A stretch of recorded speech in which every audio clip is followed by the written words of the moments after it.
Alrighty, welcome to the Dark Side of the Mask podcast. And today we have with us Tyler Soar. He and I met almost 20 years ago while he was playing for Brigham Young, and I was coaching at the University of Michigan back in our club heydays. And so he first came across uh, my screen pretty much when I was coaching there, and I started my own goalie camp at the University of Michigan, my first goalie camp, and he was one of our first instructors to be a part of it. So, and ever since then, he and I have grown pretty close over the years. Where I like to call him my brother from the Mormon mother. So he and I have gone pretty close, and we've shared a lot of stories back and forth.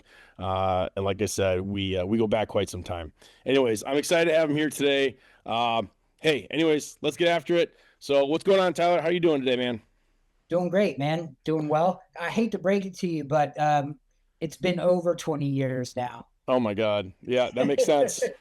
We're We are old. growing old, aren't we? We are. All right, man. Hey, so for our listeners who may not know who you are, because again, we came from the club world, we're not in the D1 caliber limelight. Tell everyone a little bit about yourself, where you grew up, your lacrosse background, and how you got to where you are today. All right.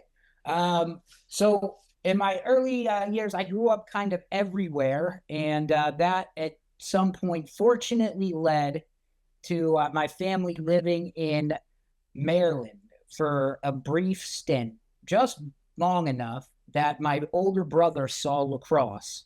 And he was not a team sports guy, but he thought lacrosse looked cool. And so we got some little fiddlesticks and we would play. And then we moved to California at a time when lacrosse didn't exist in California. But we would still break out the fiddlesticks here and there. And after a few years in California, we moved to Florida, which is where I mostly, grew up all of like middle school and high school.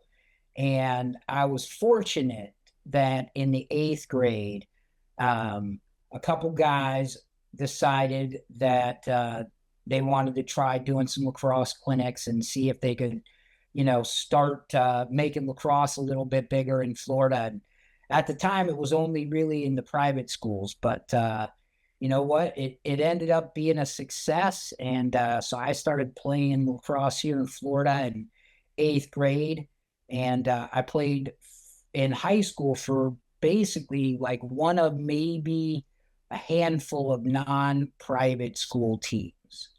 Um, and so I that's where I played high school. I was blessed to have some amazing coaches. I put in a lot of work and was able to play in college. I went and played. I played a year at Limestone College, which sadly is no more.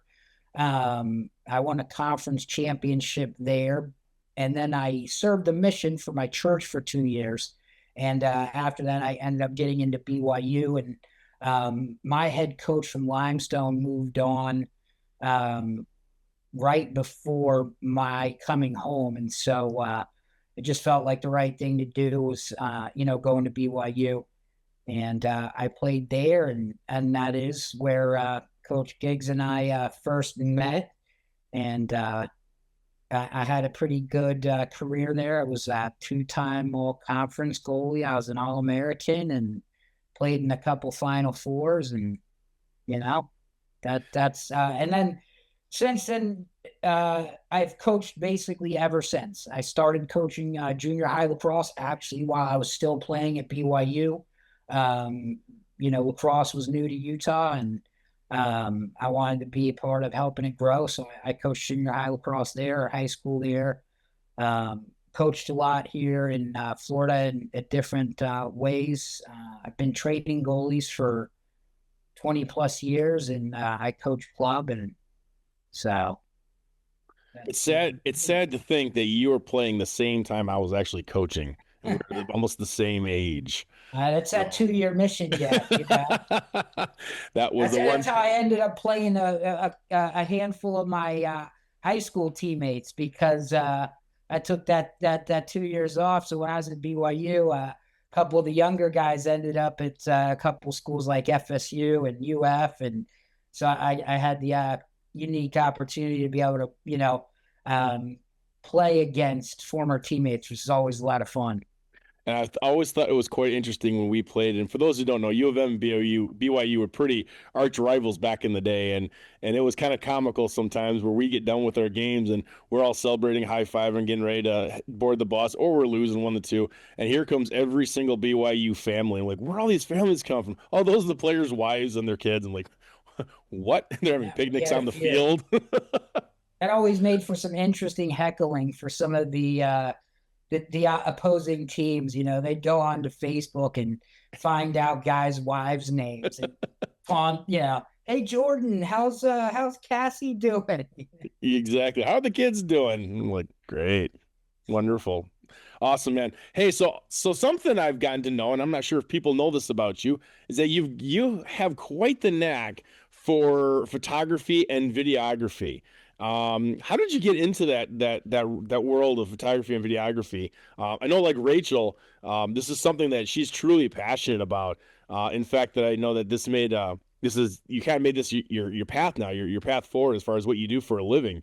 So how does it make you feel, and how does it help you become the person you are today? Um, so you know what? It was always something that I enjoyed. Like in high school, I took TV production classes. Like I was the nerd, like in the '90s. That was on the family vacation with the VHS, old school, handy camcorder, filming everything. Even when I was at BYU, I made all the team's highlights after games. That go on and record the games from BYU TV because they played them, and would make the team highlights. So it was always sort of like a hobby. And I never really thought of it, to be honest, as like a career path. Um, until, life sort of, threw the world a curveball, and that was COVID. So one of the other things that I do that I'm passionate about, and still am involved with is helping people that struggle with mental health and substance abuse, and I've worked in that field for a long time. And but when COVID happened, my wife lost her job, I lost my job, and kind of we're in a place where we didn't know what we were going to do. And through the game, I had reconnected with actually one of my rival high school coaches, a guy, my friend Jeff Goldberg. He runs a lacrosse training called Premier Players. And because of COVID, like his son, who was like a top 50 recruit at the time, and several of his friends were in that same arena, were home. They weren't able to, be at school, but they all wanted to keep their game up. They were, being recruited by schools like Georgetown, Michigan, Syracuse, UVA, and they all wanted to keep training. And so they trained with Jeff, with my friend Jeff Goldberg. And he had me out to one of the trainings to hop in the goal, right? Like nothing like being like 40 and hopping in the goal against guys that are 17 and getting recruited to go play like Georgetown, QC, like top 10 teams in the country, right? Yeah. But I went, and I live for that stuff. I love it. And so he, asked me if I'd come back, and I did. And one day I was sports, so I threw a GoPro on my helmet, and decided to make a little, clip out of the training session. And I posted it to my Instagram, and within like an hour, I had Jeff call me going, "Hey, how much do you charge for those videos? I want one of every session." And I didn't even have an answer for him. I'm like, I didn't have a charge for him. And so, we worked something out. And as the world opened up more and more, I had some local programs reach out to me because they had seen some of the videos. And like, hey, I would love to make a video like you are doing for that guy with Premier Players, of my tryout or of this event. And then some of my other, friends, in lacrosse, like connected me with other teams, and started to give me other opportunities with, different types of photography and videography. And my wife always, was a hobby photographer as well. And so we kind of realized, like, man, we make a pretty good duo. I really excel at the video part of it. She does a lot more of the photography. And So we were just kind of a team, and fell into it, to be honest, and realized like, wow, we could actually do this. And I always wanted to own my own business. So I was like, hey, I guess this is the one. That's pretty awesome. I mean, I've seen some of the stuff that I know that a couple was it last year, a year before you're thinking about coming out to work my camp to take some video and content, whenever, and then you had like I think Sean Quirk, another good buddy of mine, who has reached out to you, asked you to come up and take some video content of his camp Yeah, and I do some did. good promo stuff for him. I How'd did that some go? good stuff for Sean and for his goalie camps and stuff. And I'm looking forward to when it gets a little closer to camp coming, and to really start cranking out some good promotional marketing stuff for the Goalies Matter and the 6x6 camp.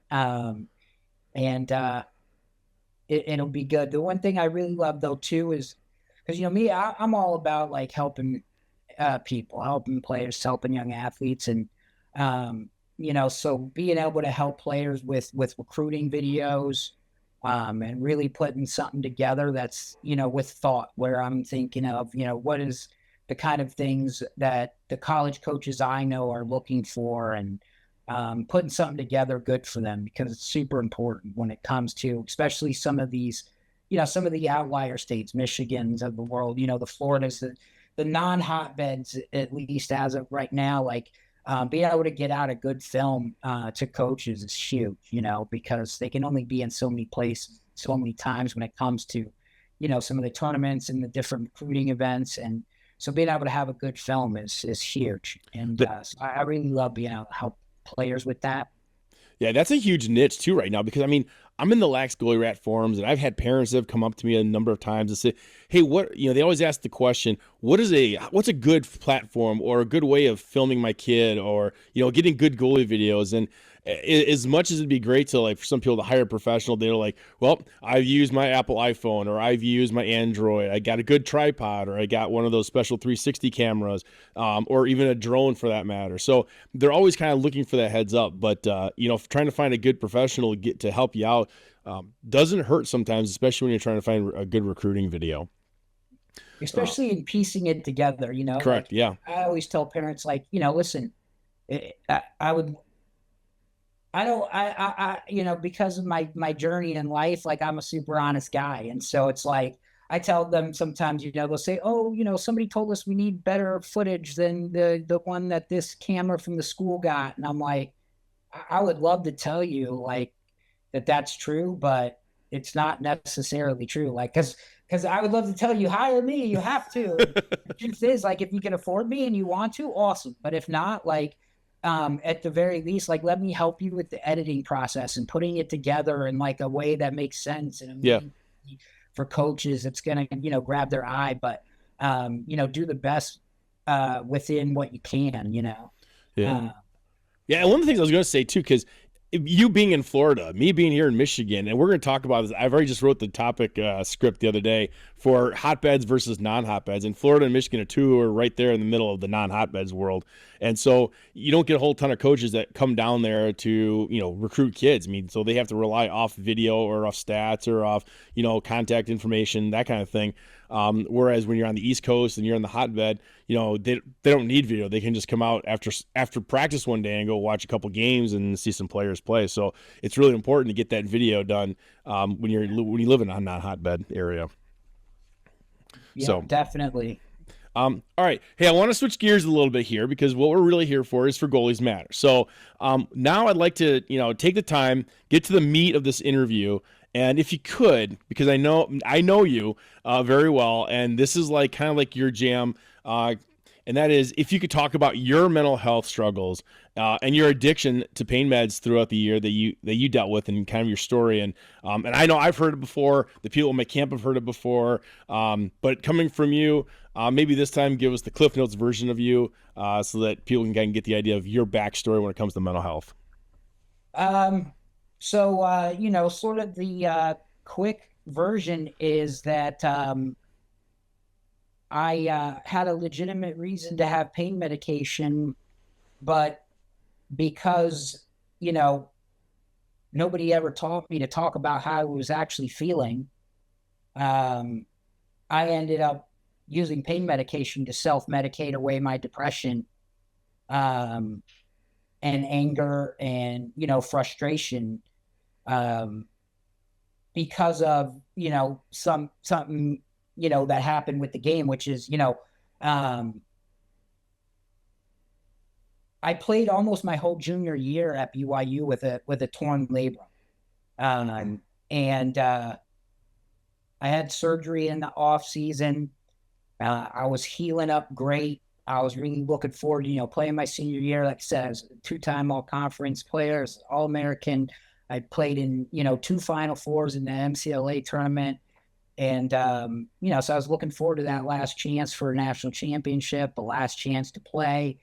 I mean, like, I even remember, like the Lacrosse magazine at the time, right? Like, I don't know if they still have it, but back in the day, they didn't. They blurbed every single team from D1 to JUCO club. Like, every team, had a blurb, some longer than others, right? But even the top, MCLA teams got that blurb, and the blurb for BYU said, senior returning goalie, senior All-American returning goalie Tyler Storer leads BYU back to a national championship. And I got in a car wreck. I got broadside by a pickup truck by an uninsured, unlicensed driver. And it blew everything in my shoulder that they had just fixed back out. I was supposed to go to the Asian Pacific Games and play for Team USA West, which, John Paul and, coached with U of Michigan, and Jason at BYU coached that team together. And I had made that team, but because I couldn't, get a guarantee of being cleared, they had to, take another goalie as well. So I ended up going through this major depression, and being angry and bitter, upset about it, like it just wasn't, it wasn't fair. And so I had to have surgery again. And I realized that, I had a lot of people too that, they would tell me things like, oh, you had a great career, maybe, now you can coach and this and that, which, is what I've ended up doing. And I love it now, but then I couldn't see it, like then I was just so upset about everything. People, I think, I was always a happy-go-lucky guy, off the field anyway, right? I was mean on the field, but so a lot of people just expected me to bounce back and to be that happy-go-lucky guy, and I couldn't inside, right? And then teams move on and all that, and I felt like very forgotten, but I also felt like I let my team down. Like I wasn't there to be able to play and be that guy that led them back, to that national championship. And because that's what we do as goalies, we take a lot of pressure on our shoulders and the weight of the team, and it's self-inflicted a lot of times, right? Especially for high competitive people like myself, that's why I played my whole junior year almost with a torn labrum, But I just couldn't be that happy-go-lucky guy. And because I couldn't be what I thought people wanted me to be or thought I should be or was going to be, I just numbed away all the pain. And when I was numb, I could put on a really good show. Because at least I didn't feel the bad that I was just numb. And so I just played real happy. And I played that happy-go-lucky guy, but inside, I was dying inside. And that's something we've been talking about. Like, and it's the whole thing with the documentary called Unmasked, and my podcast being called The Dark Side of the Mask. And it's a double entendre, if you want to look at it that way, where you have the physical mask that we wear every day, but there's also that other mask that nobody really sees that's underneath the mask, and no one can really truly tell how someone is feeling unless you actually ask the question, or invite them into a conversation and say, how are you really feeling today? How are you doing today? And no one really takes the time to ask that question. And no one really, and then the second part of it is to actually listen to what they're actually saying. And that's the hardest part. Because we're so used to, we're in this mindset of like, how are things going today? Okay, cool. And then we just keep on going. We don't dive into, are you really okay? Because if we dive into it, they may or may not want to open up. And that's when you realize there's something deeper here, right? And so till someone says, wait, I need to take this one step further. Are you really feeling okay? Because when that happens, then we can have a conversation and then we can open up. Yeah. Haven't been through it, the one thing I kind of always look at it, and that, to that point, that kind of amazes me though, is anytime that I have a player that, like, they tear the ACL, right? Or they get injured, they can't play for a while. I make it a point to reach out, right, to mom or dad, to see how they're doing. And it amazes me when I ask, hey, how are they doing? The answer usually goes like this: oh, like we have surgery scheduled, or, oh, they're doing physical therapy. And I'm like, that's all good. That's all important. But that stuff's going to fix itself. I'm like, how are they doing up here? Like, how are they doing not being able to be out with the team like they used to be, or being around the group like they were because they can't play? Or how are they doing because of feeling like this injury and that time off may cost them, something in terms of, possibly playing at a next level or something? Like, how are they really doing, up here? Because the physical stuff will fix itself, but this one's a lot harder. And when you ask them how they're doing, it's a lot less likely that they're going to tell you about what's going on here. Yeah, absolutely. So how are you doing today with your recovery, and how are you being able to help others? Because I know this podcast is the perfect platform to let others know that there is still time, there is still light at the end of the tunnel. So what is it that you could tell our audience that would give them some motivation and or inspiration to never give up, or maybe to try to kick their own bad habits? I always tell players, what, if but love the game and it'll love you back. And sometimes it does it in a way that you didn't see, and you'll have your moments, and I'll get emotional. Because of thinking about it. But, that was the thing. Like, I felt like my moments were missed, but being able to, sort of use social media as a platform to, not only do cool stuff with lacrosse, but be able to talk about my journey. And I've had parents that reach out to me about, how their player might be doing. Or I had a parent one time call me, their child was getting into some drugs, and they were worried that was an inappropriate reason to call me, even though they knew my story. I'm like, I couldn't think of a more appropriate reason. And I've had some cool moments with, my men's club team, winning some championships and having that special moment.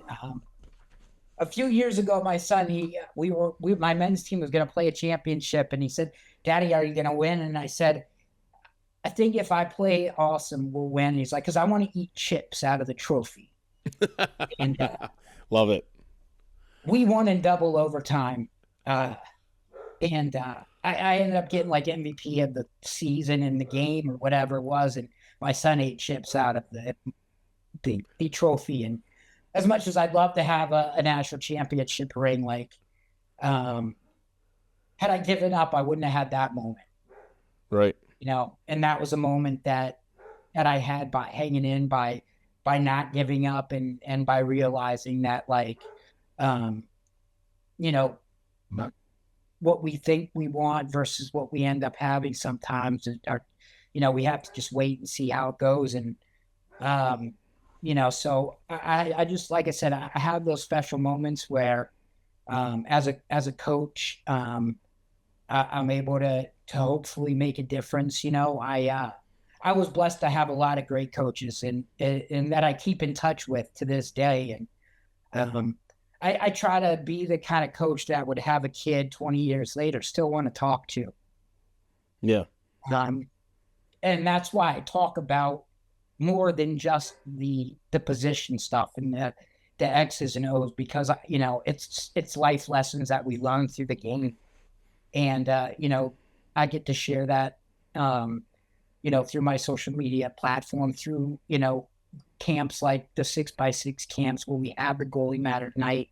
And I get to have an audience to share my story with, where I get to share my story with people here through the podcast and some of the other things I've done. And I actually, so I still work with substance abuse, mental health patients on a regular basis. I'm part-time. I run group therapy sessions at a rehab here in South Florida.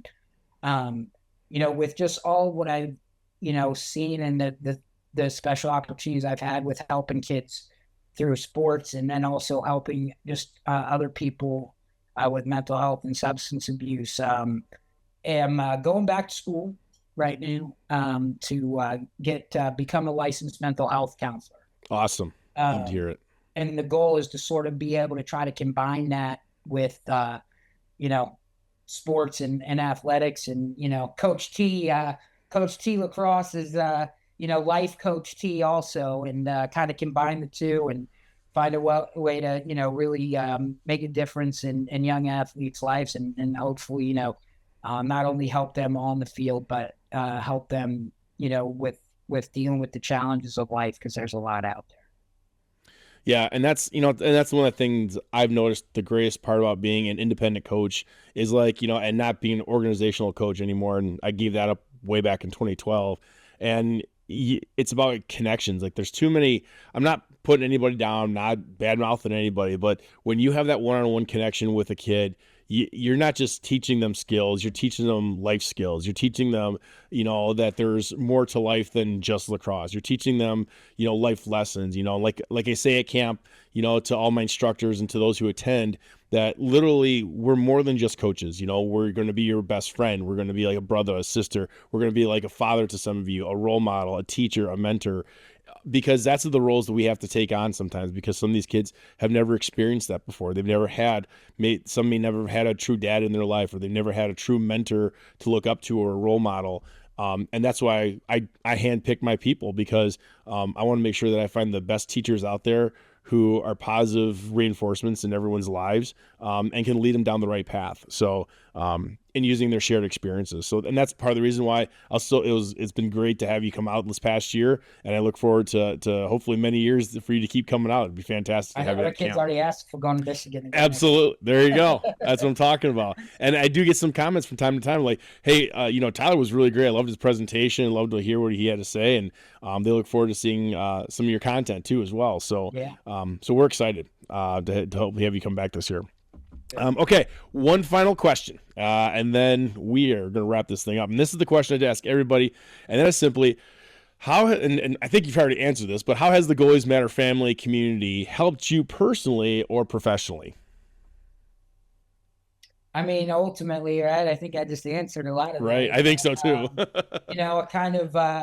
A really big part of it was that being there this summer, 6x6 camp, and I had a couple goalies at that time that I was trying to get out there because I thought they would benefit, but they weren't able to work it out. But they were just going through the struggles. But being there and having the opportunity to share, and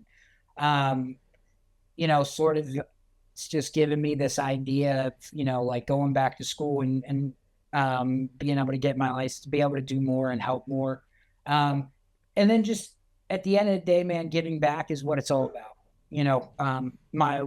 One of my greatest mentors in life was one of my high school coaches. And one thing he always said to me, he said, you can't give this away because it always gives back, And so as much as I try to, give things away through the game, through, coaching and things like Goalies Matter, it gives back to me just as much. And just, helps me, keep going when I struggle, because life still shows up all the time, And so sure does. All right, man. Hey, Tyler, this has been an amazing conversation, and I always love hearing about your recovery story, because it literally sparks chills in me. I feel like going out today and start helping those get started, getting out of the gray, getting into the blue. I look forward to discussing more topics with you, getting your take on some of these pressing issues that are facing goalies every single day. And I think we can both agree on many of these issues, that they're all contributing to a decline in goalies' mental health, and especially student athletes as well, not just goalies. But last thing, how can others get a hold of you if they want to reach out to you for help, to book you for a shoot, maybe an event, goalie advice, plug your business, yourself, whatever it is. Floor is yours. And I am Coach T Lacrosse on every social media platform that exists, man. That's the easiest way. Coach T Lacrosse, man. I'm on Instagram, TikTok, YouTube, Facebook. You name it, all of it. So, you make it pretty simple. Any last words of advice you want to give to everybody? It's okay to not be okay. I love it. Rachel said the same thing too. So we're all on the same page. I love it. All right, Tyler, man, brother, thank you again for coming out here, talk about your story. Thank you for joining me on this new journey of podcasting for Goalies Matter. I hope you're just as fired up as I am. I am, man. Talk to you soon, dude. Awesome, brother. Thank you so much. Peace out.